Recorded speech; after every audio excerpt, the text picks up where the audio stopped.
and gentlemen. You are now tuned in to Mastering Mitzvahs. Mastering Mitzvahs. A podcast focused on creating the perfect bar and bat mitzvah celebration, offering tips, tricks, and trends to ensure an amazing event. Mastering Mitzvahs. From New Jersey's own Explosive Entertainment. Explosive Entertainment. I know you're gonna dig this. And here they are, your hosts, Dylan Weissman and Mike Langzer. Hey, we're back, episode 145, and this one I'm pretty passionate about this one because I think it's a fun topic, Dylan.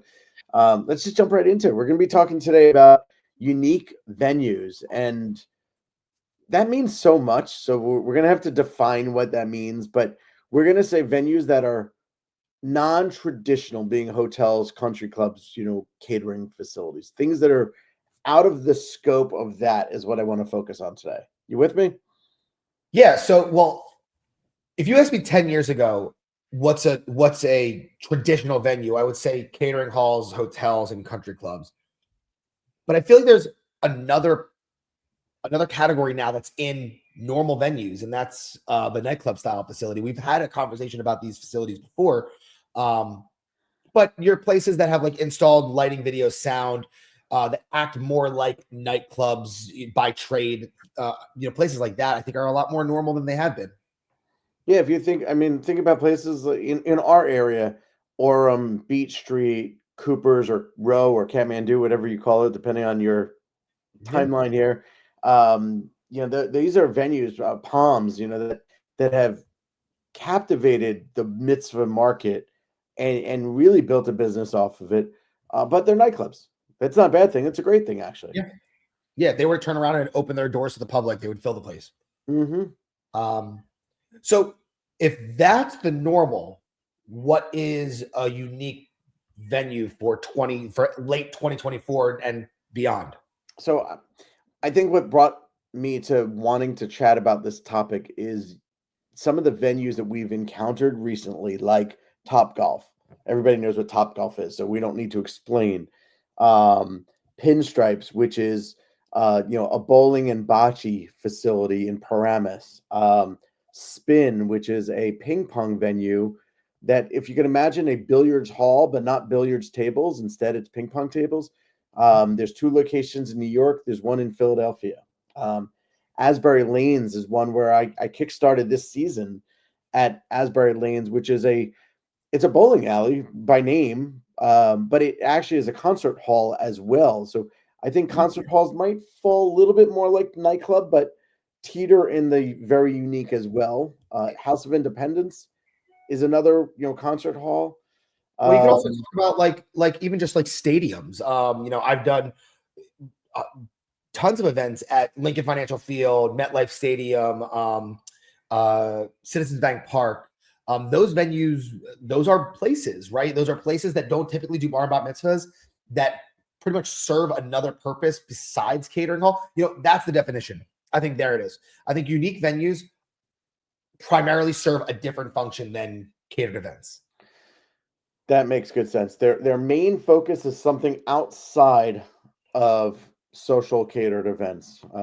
I like that as a good definition. And looking at a list of some of them that I wrote down, getting into the sporting type facilities, there's plenty of them. Besides the stadiums on the big scale that you mentioned, American Dream Mall.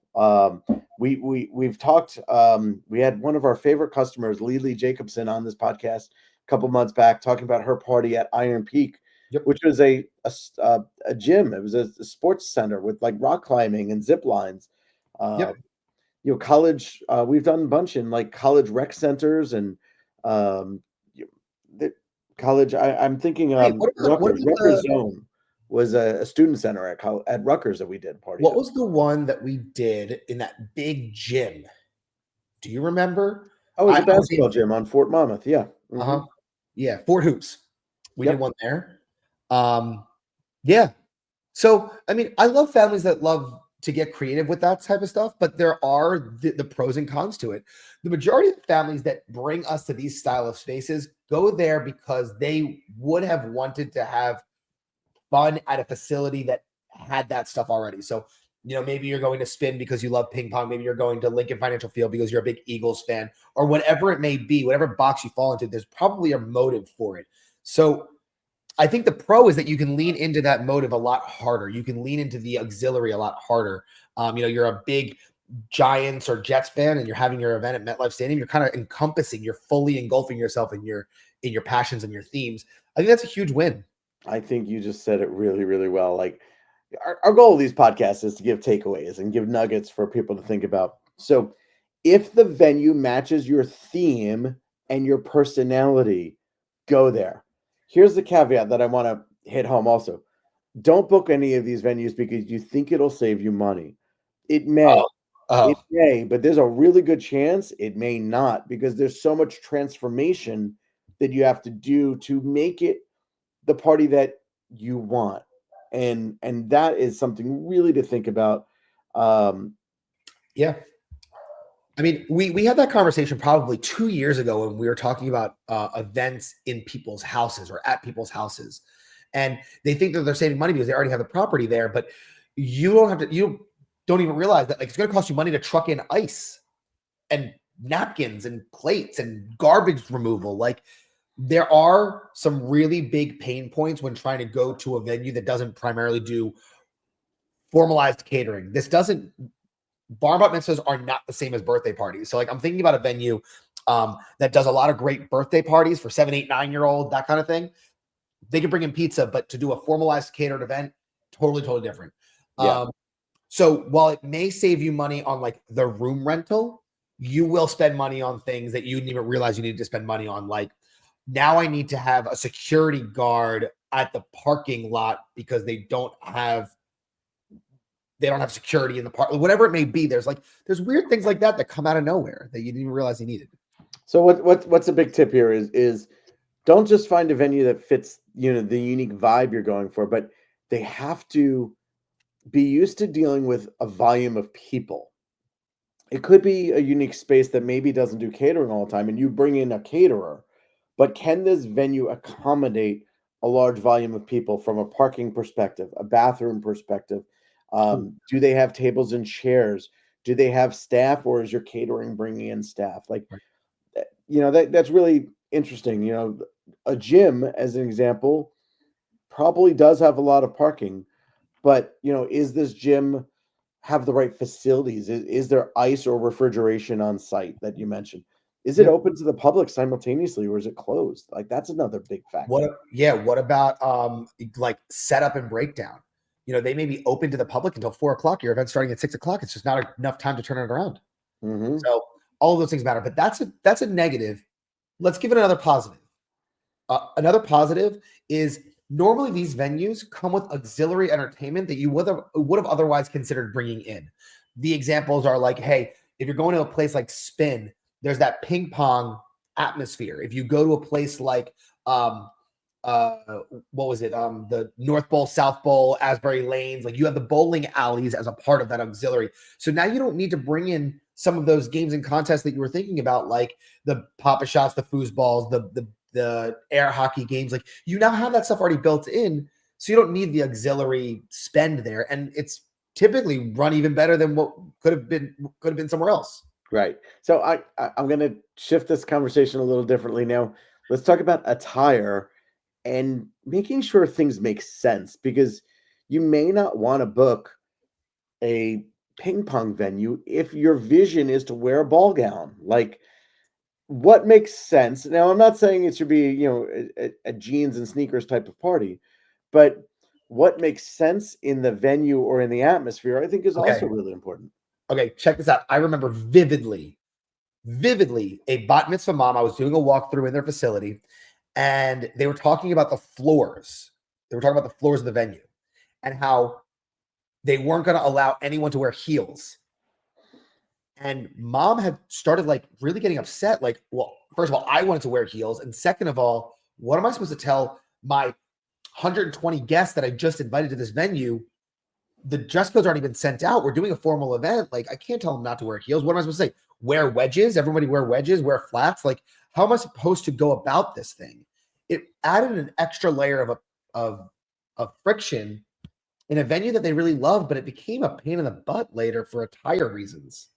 Yeah, I'm well, some of it just like I don't know, if you're gonna book your party at Topgolf as an example, like again, a generic example that people know, you're not showing up in suit and tie to be playing golf, like embrace it, but that's okay. Like think about how fun the photos can be in more of a casual atmosphere. Like, you do have to define it because people are gonna be confused. When they get the invitations, if there's not some parameter set, they're definitely gonna be confused. Um, but that's okay. And think about your personality too. Like I often think about one of my closest friends who is a pretty casual person, but his wedding was a black tie, super elegant affair. And I'm like, it just doesn't seem to be them, you If know? you're uncomfortable in it, just imagine how your guests are perceiving it. This weekend I had a bar mitzvah boy who just like didn't want to wear his suit, and it was hard. It was hard on him because he just didn't feel comfortable in it. If that's not your bag, then don't do it. Right? Right. So let's talk about food for a second, because some of these venues that we mentioned are known for great bar food. Yeah. Um, but it's not elegant food. None of these venues that we mentioned are known for elegant food. You're not That's right. getting Chateaubriand, like you're not getting super elegant food. Now, understand that some of these venues have their own in-house kitchens and catering team, and they're going to provide what they do well. Embrace that. Please embrace that. Yeah. Lean Don't in. ask them to do something that they don't do normally because they probably don't have the throughput for it.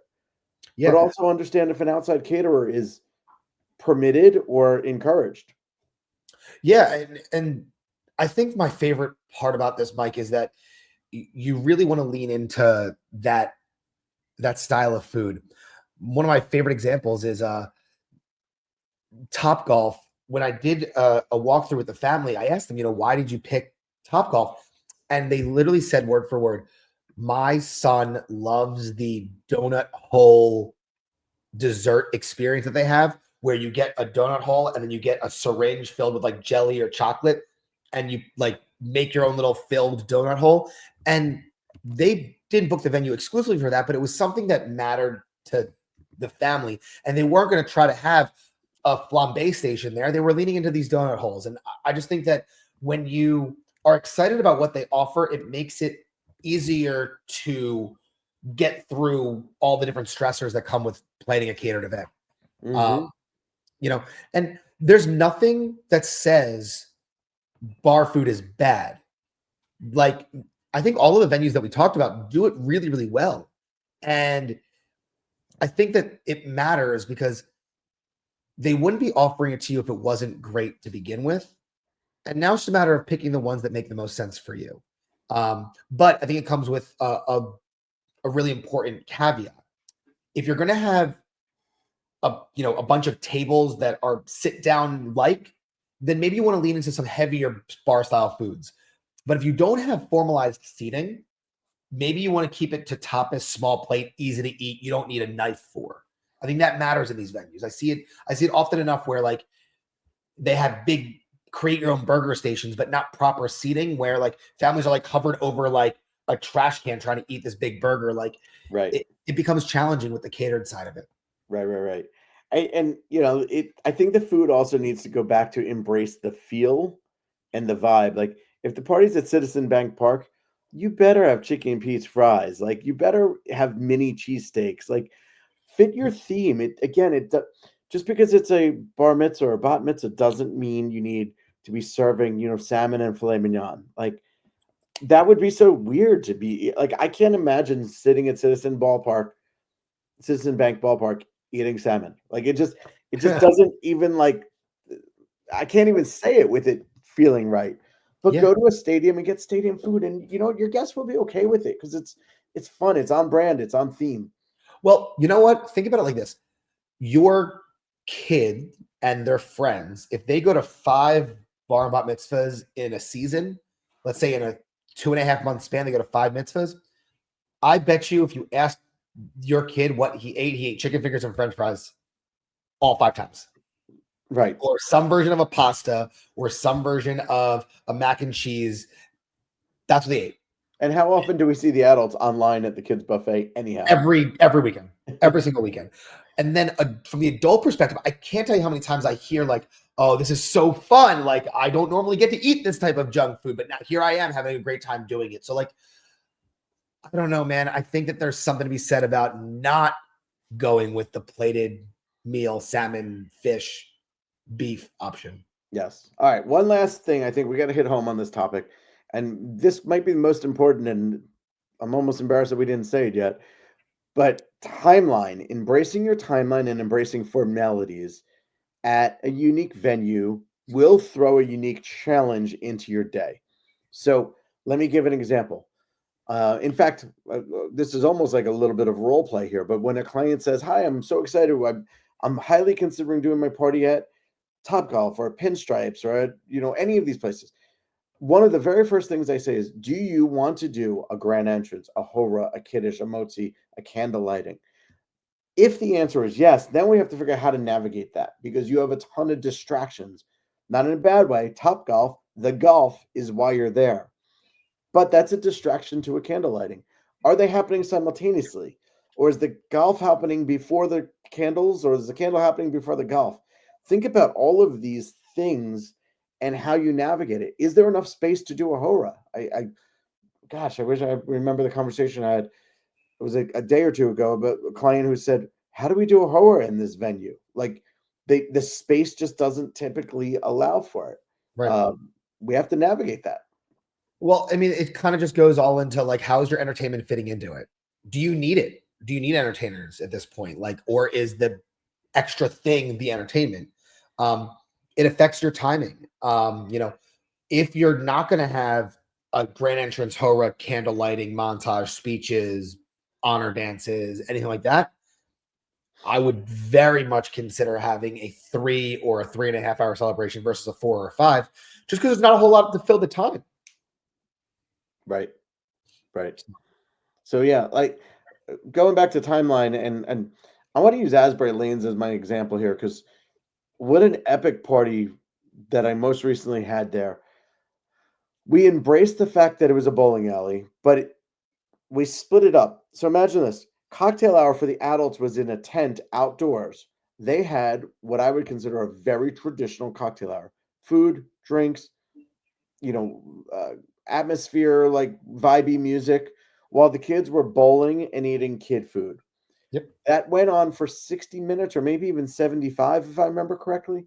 And then we stopped all activity. We brought everybody into the dance floor, which at this place was a concert hall. So we had a stage and a big dance area. And now we had a traditional timeline, but later in the night we reintroduced the bowling while the adults had a dance set. We focus on adults dancing while the kids are bowling. That works so well. And it was all very close to each other. But thinking about a party that we did at Topgolf, which I keep going back to, the golf is physically in a separate room. Like we more or less closed that room to go golf, and then close the golf to bring everybody back into the room to do the formalities. So embrace the timeline. That's okay. That's okay. And let me explain why. I remember hearing from a very, very good event planner one time, Mark Uravic. He said that there's something special about changing the location every hour or so. And he talks about like, you have a cocktail hour in one room, and then the vibe completely changes as you walk to a separate room, and then the vibe completely changes from that room to the next room for dessert. Same idea. There's a level of excitement and just like the feeling of something different when you go from I was bowling and now I'm coming into a dance party. I think that changes the mindset of your guests to the point where it's like, okay, I did this thing and it was exciting and I broke the ice and now I'm coming over here and my mindset changes. Yeah. So I love that. Yeah. So I think the way we should end this podcast, Dylan, is just considering let's spitfire as best as we can some venue types that people have considered, and maybe we give it a friendly nod or a hesitation. I know we recently spoke with a client that wanted to do a party at an ice rink, and it was going to be adults and kids, and it was going to be on ice. It was an ice skating theme or ice hockey theme. Um, Logistically, man, that's hard. I mean, just think about all of the complications that go into it. It's cool, it's memorable, but I don't know that serves everybody such a great, fun, even-keeled experience. It could segment the party for those who can ice skate versus those who can't. And you want to be as inclusive as possible. Fun fact, I have done a bar mitzvah on ice. Okay. Some venues, we talked about the bowling alleys, we talked about the ping pong bars, we talked about the billiard bars, we talked about the sports stadiums. How about day camps? That's exactly the one that was on top of my mind. Okay. Day camps are great in the warmer months if the weather allows. If the weather doesn't allow, the day camp better have a great backup plan. Right. Don't just cross your fingers and hope. Right. How about swimming facilities? Yep. Right. Where there's a swimming element to it, definitely matter. What else? 2 weeks ago, we were at a film studio, and actually, film studios are pretty cool because if you think about it, it's a big blank, mostly white space in most cases.